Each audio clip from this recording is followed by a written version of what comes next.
happy. Alright, we are back once again. I was going to originally record some more hand cam streams tonight, but I hurt my wrist at work, so Ugh, it's about time. I was getting bored. I bet you were, Miho.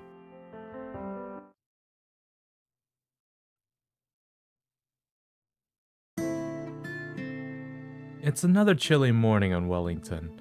I'm outside the Bell House, waiting for Aspen. People are gonna think I'm staking this place out. And for once, that isn't true. It's after breakfast, but before the sun's up. Aspen invited me for a free drink before they open, but I'm starting to think I've been duped. Anytime now. I rub my arms and bounce around to try and stay warm. Damn, girl. You're doing this for just a free drink? I mean, I would too, but... Right. As I'm thinking about picking the lock myself, the front door swings open and Aspen waves me inside. So anyway, like I was saying, my uncle taught me this trick to make it taste better. You put a little bit of salt in the coffee and it brings out the flavor, right? Not too much. You don't want to make it salty, but just a little bit. Yeah? Sorry about that. I got a little held up. I was thinking maybe you forgot about me after all. No, you're not rid of me that easily. I was just... I tried it and it's really good. Have you tried it? Remind me, I'll make you one.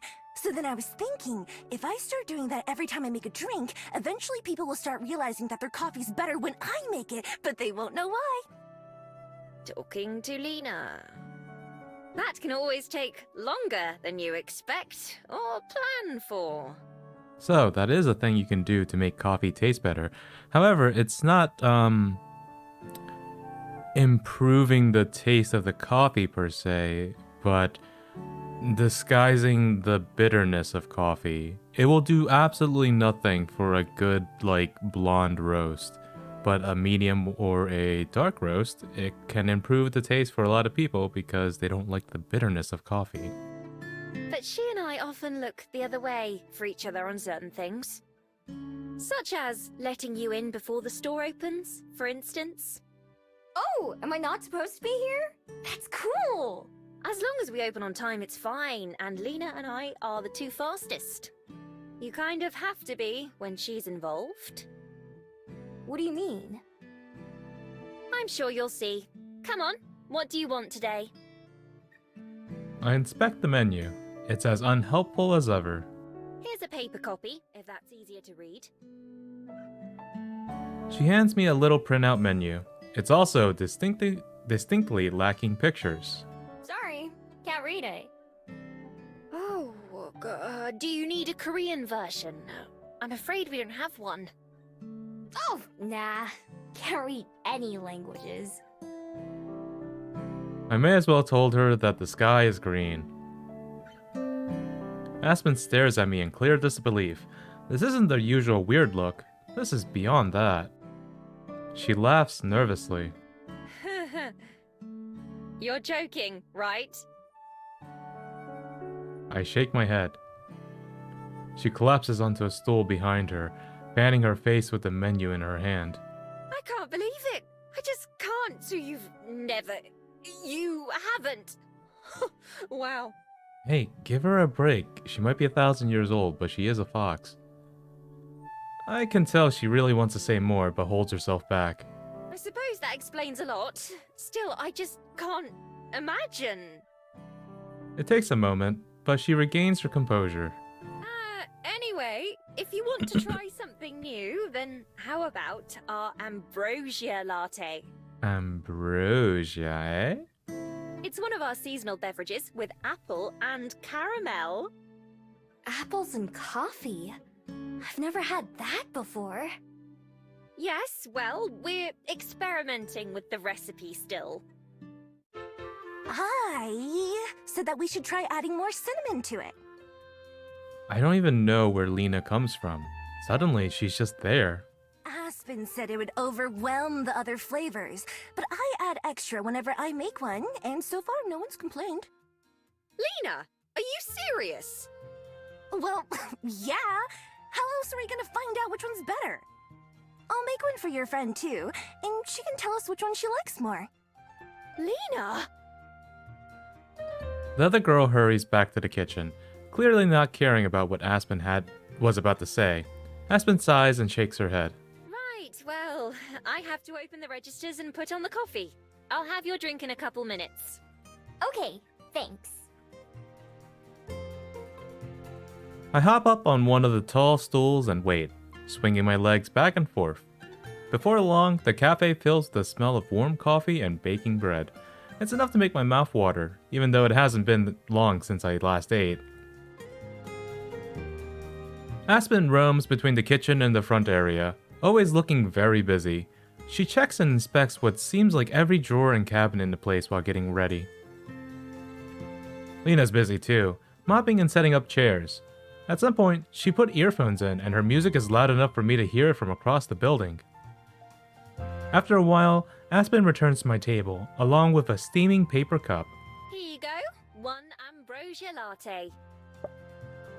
I pop the lid off so I can take a peek at the drink itself.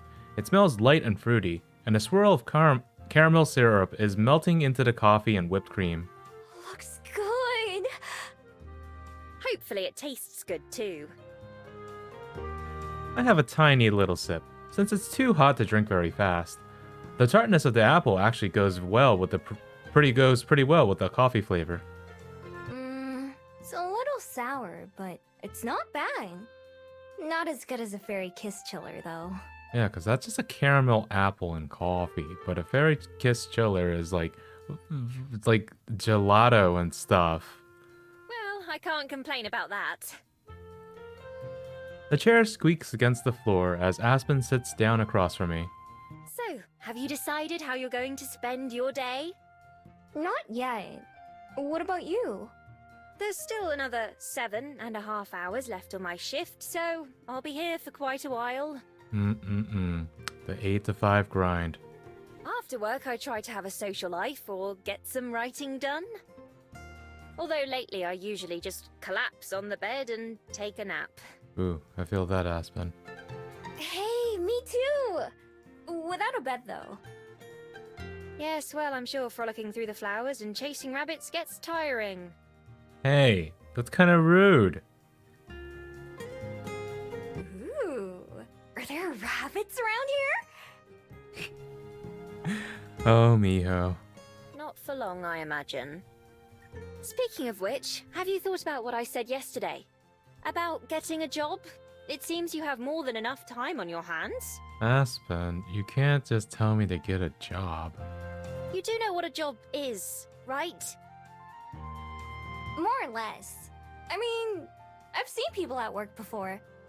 But I've never had my own job before you ask. Yes, I'm aware. Anyway, you'd have money to buy things you want, and you wouldn't have to steal to get it. What do I need money for, though? Juliet lets me sleep at her house, and she even gives me food. I don't mean to sound rude or anything, but Juliet can't take care of you forever, you know? I know. Right now, I'm still getting used to even living here. I haven't given any thought to what might happen later on. I don't even know what kind of job I could get. Is there some place that would hire me to steal things? No. Not legally, no. But maybe you can find a way to use those skills. Maybe you could be a security guard somewhere, or a locksmith. Maybe. What exactly is your job, anyway? Well, as you know, I'm a barista. That means I make coffee and tea and hot chocolate and whatever else our customers ask for. Some people rely on our products just to get through their day, so I consider it to be a very important job. If we were to close or go out of business, there would be a great many people who would be distraught over it. Wow! And you're gonna do this for the rest of your life? Not for that long, I hope. It's not my passion by any means, but I don't mind it. It can be rather exhausting though, especially on busy days. I can't I can't say she's selling me on this whole job idea. What is your passion? Writing. It's this. Like she was waiting for me to ask, Aspen dramatically pulls out her small notebook and puts it on the table. It's the one that I see her writing in all the time. I lean forward to look at it closely. It's not very big, about the size of my hand, and it's mostly purple in color. There's an intricate gold pattern around the border. It definitely looks fancy. I could probably get a lot of money for this at the right store. This is my writing notebook. One of them, at least. My passion is writing, bringing stories and characters to life, making people feel what I feel.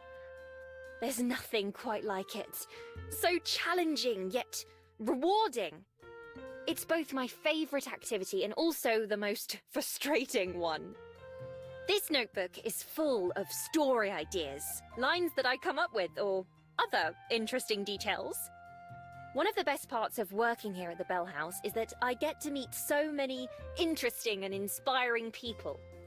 For example, when you first came in, I wrote a brief note about you. I never imagined that just a few days later we'd be having this conversation. Trust me, I didn't either. What did you write about me? For some reason, Aspen's face gets a little red. I don't remember, just that I wrote something. It's in another notebook, not this one. Huh, I see. Not this notebook. Well, lucky for you, I can't read. My dream is that someday I'll be able to make a living from my writing. In fact, when I moved to Wellington a couple of years ago, that was supposed to be the first step. It's been taking longer than I'd like so far. Every morning when I wake up, I tell myself that I'm not going to sleep that night until I finish at least a chapter. But then by the time I'm done with work, all I want to do is pass out. Of course, that just puts me further and further behind. I've really only myself to blame, I suppose, but life doesn't make it easy for me. Sighing, Aspen puts her notebook away once more while I sip my drink. Saying it like that, I can't fault you for not wanting to get a job. I'm only here because I need some way to pay the bills. That's just the life of a starving artist for you. Cheers, I'll drink to that.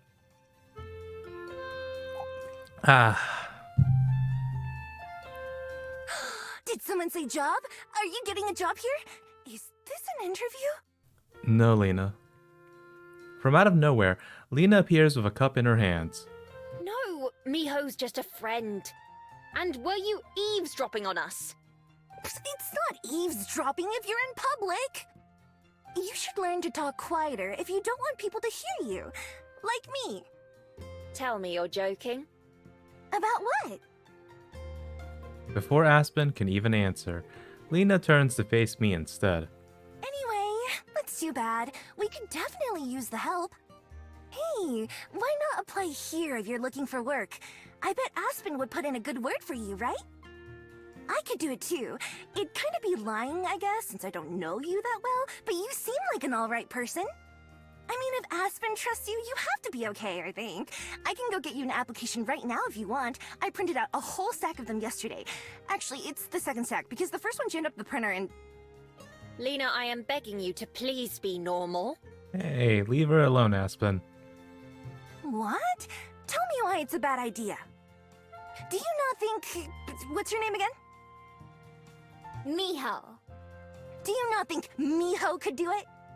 No, it's not that. I'm sure she'd do great. It's just... Wait, that sounds fun. Would I get to work with you? Yeah, we'd work together. Oh, you meant Aspen, didn't you? Yeah, she'd be there too. Slapping her hands on the desk, Aspen stands up from the table. It's certainly an idea. Perhaps one we should discuss later. Lena, you and I should be getting to work, don't you think? Okay, boss. Please just go unlock the door. Okay. Whoopsie.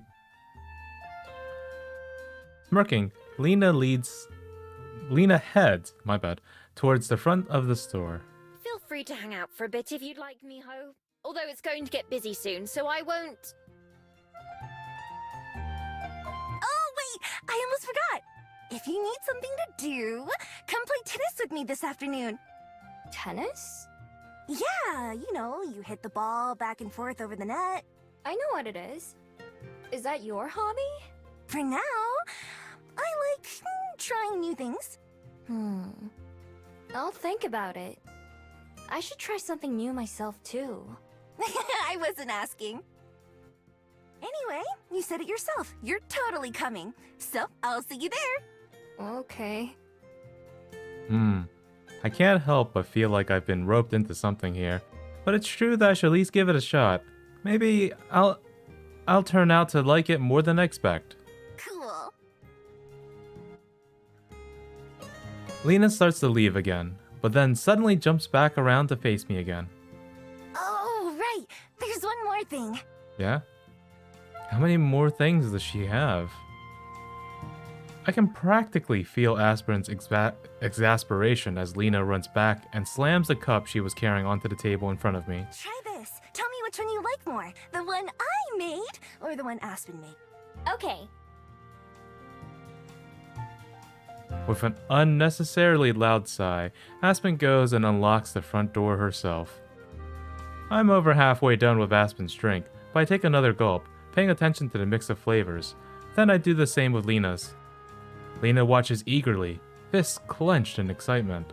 So, what you think? Come on, be honest. I can't taste a single difference. They're both good. Sure, but which one's better?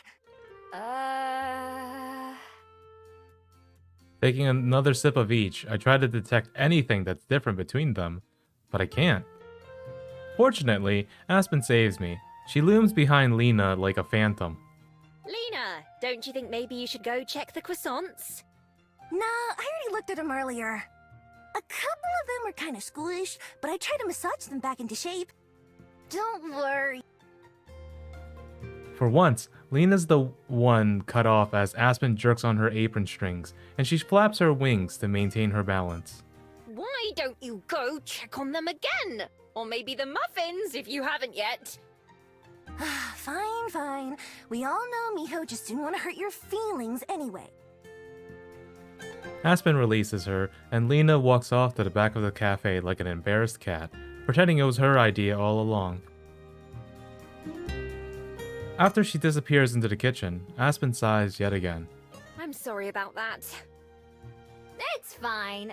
She seems nice. That is certainly one way you could describe her. Yeah, I am way too introverted to be around someone like that for extended periods of time. What I was trying to say earlier is that you can stay here if you want, but I won't be able to chat. Our first customers will be here any minute now. That's okay. I'll probably go back to the library once I finish my drinks. All right, I'll see you later then. And don't feel obligated to finish both if you don't want to. I'm gonna try. Bye! Like Lena, Aspen also retreats behind the counter and starts filling the display case with pastries. I wonder if any of them are the croissants Lena was talking about. Sure enough, it isn't long before the first customers start to show up.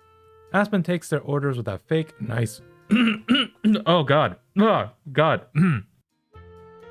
Yeah, see, Aspen's like, oh, 8 hours of work and I can't do shit. I feel that. I really feel that.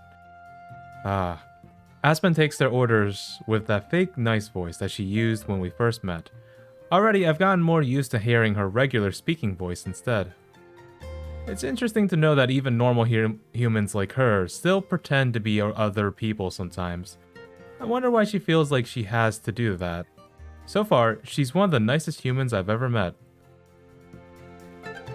After I finish up my first coffee, I toss the cup away, but hold on to the second. I'll drink it later or something. Aspen waves as I leave the bell house and start making my way back to the library. I've had my fill of wandering around for at least a few days. If I'm going to be bored, I might as well do it while I'm comfy. Job or not, Aspen is definitely right about one thing. I really need to find something better to do with my time. Ooh, Okay, well, we did promise her we would go to the thingy. And I guess I can't answer any of these areas. So, here we go. After a few hours of sitting around at the library, I'm bored enough to take Lena up on her offer to play tennis. The only problem is, I forgot to ask her where and when. Sometime in the afternoon, I go down to the Bell House, where an employee tells me both Aspen and Lena have left for the day. Oh, words. They give me directions to a place called Hatai Tai Park. Yep, which is where they say Lena mentioned before heading out. I follow their instructions and reach a big open area full of people on bikes, walking, or just sitting in the grass. I wander around looking for any sight of Lena or people playing tennis. Finally, I spot the courts and make my way over. Out of the dozen or so people who are playing, it isn't hard to find Lena when I get there. Yeah! Nice serve! She runs back and forth, leaping and diving to hit the little green ball before it can touch the ground. She flaps her wings to keep from falling over when she does this. Her partner, a tall boy with antlers on his head, looks exhausted. When he swings his racket, it looks like his arms might fall off at any moment. When I get close enough, Lena notices me and stops mid-dive. Miho! You're late! Now that she's distracted, her partner takes the opportunity to hurry away, collapsing into the grass to rest. Sorry, I wasn't sure what time I should come by. Or where. Oh, right. I guess I should have told you. In that case, good guess. Thanks. I don't bother telling her that I got help from one of her coworkers. Lena picks up a racket from nearby and offers it to me. Ready to play? I guess so. I don't really know the rules though. Nah, it's fine. Me either. Just try to hit the ball, alright? Yeah, that's how I play Batman. Okay, I can do that. I take my spot on the other side of the net, trying to imitate the way other people are standing. Alright, here goes! Lena drops the ball and then knocks it towards me. I watch it carefully, and when it gets close enough, I swing. The ball goes soaring way over her head and falls into the grass out of sight somewhere. Maybe a little less oomph next time. Let's try it again. She serves the ball, and this time I just barely hit it over the net. Lena dives for it like before and sends it sailing back to me. The more we play, the easier it gets. Both of us miss the ball or knock it into the net a lot, but it's not too bad. Finally, even Lena gets tired, and we take a break to drink some water. How long have you played tennis? Like, today or in my life? In your life? She thinks about it a bit, scrunching up her nose. About a week. Oh, that's it? Yeah, how about you? About half an hour, I guess. Oh, right. I forgot about that. See? We're both trying new things.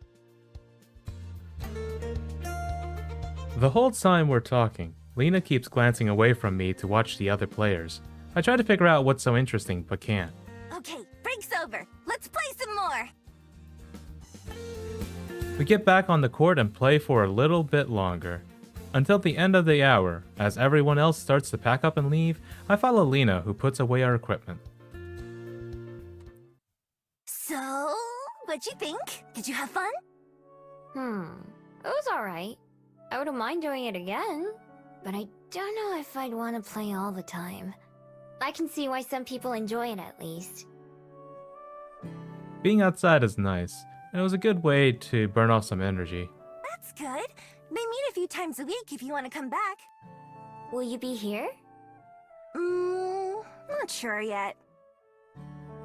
Even while cleaning up, she's still distracted by someone or something else.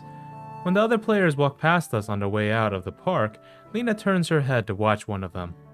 Ready, because we're planting trees here next time.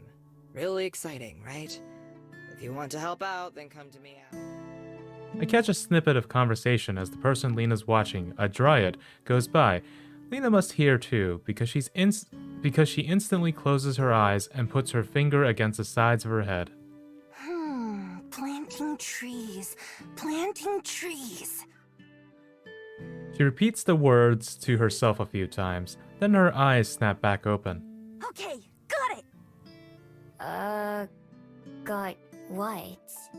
What I'm doing next time. I'll have to start studying up tonight so that I'm ready.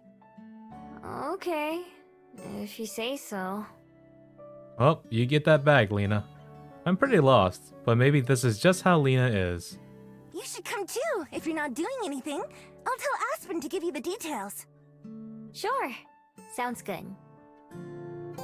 I'm not sure if I want to commit, especially since Lena probably won't even remember me the next time we see each other.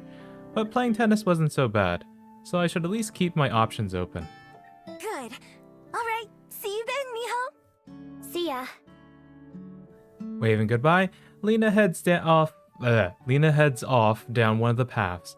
I take a different one that leads me out of the park and back to the library for the rest of the day. With a tiny ding, the toast pops up, and I load it onto the plate with the other slices. I bring the dish over to the table. Thank you, Miho. Go ahead and put it by the butter. Oops, sorry. Let me get my bag out of your way. Once the table is set, the three of us sit. I've gotten more used to the routine of breakfast, and know when to do things like pass the salt and pepper without being asked. Every morning so far, we have the same thing. Eggs and toast. But it's a lot tastier than convenience store food, and there are different spreads and fruit to change things up. Like usual, I'm the first one to finish eating, followed by Aspen, who stretches with a content sigh. Breakfast was as superb as always. Thank you, Juliet. It's my pleasure. The two of them saying this is a part of the routine too. Usually Aspen would be getting up right now to leave for work, except this time she doesn't. Don't you need to go, Aspen? Is this your way of trying to get rid of me? She peers at me from over the rim of her cup as she sips her coffee. Nah, I haven't thought about that. I was just wondering. I'm not sure if I should be flattered. Anyway, I'm working a mid-shift today, so I don't have to go in until noon. Will you be writing then? Yes, I ought to. I'm about halfway through this draft, and I'm trying to finish it by the end of this month, so every minute helps. Oh my, halfway already? That's excellent progress. I look forward to reading it when you're finished. Don't give me too much credit, I still have to get there first, and you know how that's gone before. All you can do is keep trying. What are you writing? A book. I've been working on it for a couple of years now, as long as I've been in Wellington. Whoa, you're only halfway done? How long is it gonna be? Only halfway! I wish it was as easy as you think it is. It takes time to plan the story and prepare to write, and then, even after the drafting is done, you still have to edit it and fix it. Of course, the more you write, the better you become at it. And so sometimes you notice flaws in your story that you didn't catch before, so you have to go back or start over. How do you ever get anything done then if you're always getting better? Don't you just have to finish it eventually? Well, like I said, it's not that simple. Aspen clears her throat. Anyway, it's difficult to explain to someone who's never written anything. Believe me, any writer would tell you the same thing. I glance over at Juliet, who's intently watching her tea as she stirs it. And you? Did you end up finding something to fill your time? Oh, like a hobby. Maybe. I don't know yet. Well, don't worry about it too much. It's supposed to be fun, not something you have to force yourself to do. Although I'm hardly one to talk. There are times where I want to do anything except write. It's okay. At least you have something. Julia told me about movies, so I might try watching one of those. Have you ever seen a movie? Once or twice, I'm sure. Actually, Miho, there was something I wanted to ask you. What's that? Well, how would you feel about helping out around the library as a part-time job? I'll pay you for your time, of course. It would give you something to do during the day, and it would be a great help to me. Really? But I thought you didn't need any help running the library. It's true that I don't need it. The honor system has served me well for the day-to-day services, and I'm kept informed of any troublemakers. But in addition to the kind assistance from Aspen in the mornings, I also have to reshelve books, maintain the check-in and check-out logs, and more. I don't mind those tasks at all. In fact, I find them rather relaxing. But without them, I'd be able to devote more time to other pursuits. If you're uninterested, you're more than welcome to decline. You needn't worry about being kicked out or disappointing me. I'm perfectly content either way. Helping around here doesn't sound bad at all. It doesn't sound very exciting either. But it's not like I found anything else I'd rather do instead. At least it's comfy in the library, and super convenient. Having some money again would be nice too. It would be even better that there's no one trying to take it back. Alright, I'll do it. Juliet looks a little taken back. That was fast. Are you quite sure? Yeah, I'll try it at least. Of course. If you find it's not for you, then I won't be upset. Why don't you take the rest of the week for yourself, and you can begin on Monday? Okay, that sounds good to me. Excellent. I'll be looking forward to it then. The two of them chat a little bit longer before Aspen leaves to go write, and Juliet goes to bed. I stay mostly quiet, thinking to myself, a job? That's something I never envisioned having. I figured I'd just keep stealing until... Until what exactly? I'm not too sure. Until I find my person, I guess. That goal has been all I've focused on my entire life. But now, spending time here in Wellington is actually making me plan things out in advance. When I stop and think about the future, it's a lot of emptiness and mystery. It makes me realize just how little I have to fall back on. That's why doing all these normal things, like getting a job, could be good for me. I don't know what might be useful one day. As for my person, I'm still always thinking about them, and how I can find them. That part hasn't changed. For now, I'll just go with the flow and see where it takes me. Okay. That's that kid. Oh, I can visit other areas too, though. I'm actually going to call it tonight. I am insanely tired. I have a very short one today, guys. I'm sorry. But, I will return, hopefully with more. Please be happy. Once my wrist heals up, I want to do more of those hand cam streams for you guys. And then I really need to finish up Judgment, too.